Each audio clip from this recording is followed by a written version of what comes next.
We have Kinneret Hamburger, a 23-year-old IDF reservist now serving in northern Israel, joining us right now. Good morning to you. How are you doing?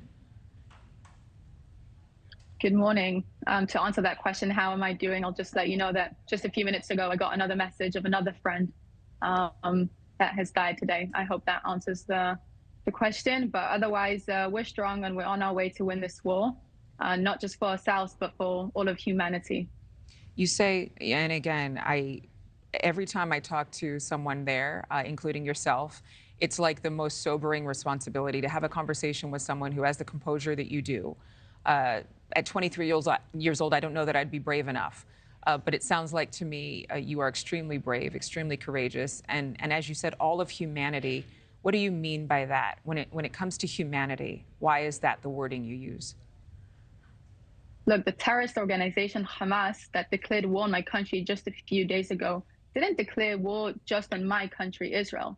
Declared war on the whole of the Western world and all of humanity.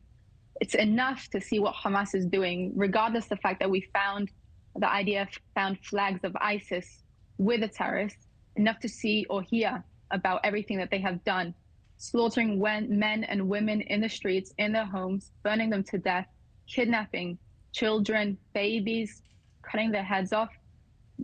Awful, awful, awful scenery to understand that the enemy we're fighting is literally ISIS. And just like the Western world took off and erased ISIS from the world, we need to do the same now with Hamas. And that's why we're fighting for humanity and not just for the sake of our country.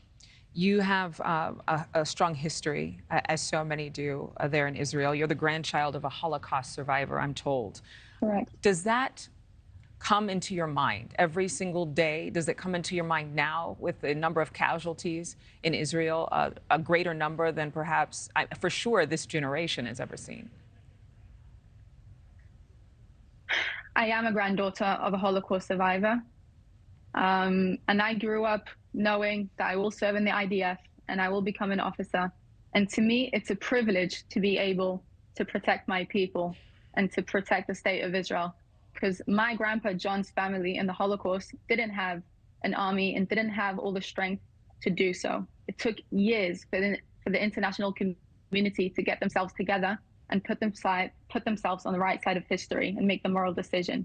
So for me, standing here today, A, it's not obvious, and B, it's a privilege, and C, this is what we're meant to do.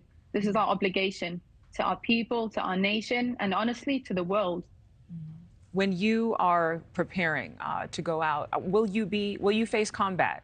Do you know, I know you can't speak to specific assignments, but do you believe that you will face combat?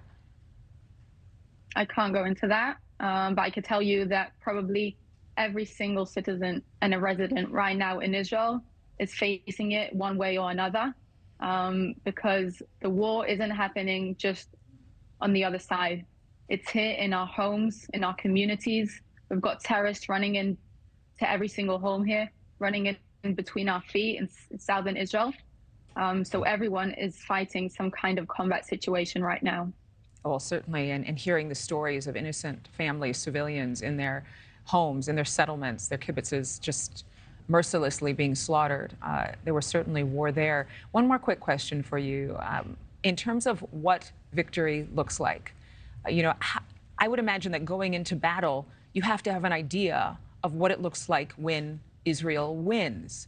What is that picture in your mind? Well, we have a saying in Hebrew, Am Yisrael Chai. The people of Israel, the Jewish nation are alive and we are here. And we said it during the Holocaust, we said it after the Holocaust, and we're saying it now. On the practical side, I'm not going to go into it, but be assured that we're going to win this war, not just for the sake of ourselves, but also for the sake of all of humanity and the United States and all our allies around the world. And all I can wish for is for everyone else watching us now from the international community to join us in making the moral decision and standing by Israel. So this time, everyone could be sure that they put themselves on the right side of history in this situation. Thank you for watching. Go to newsnationnow.com to find News Nation on your television provider. And don't forget to click the red subscribe button below to get more of News Nation's fact-driven, unbiased coverage.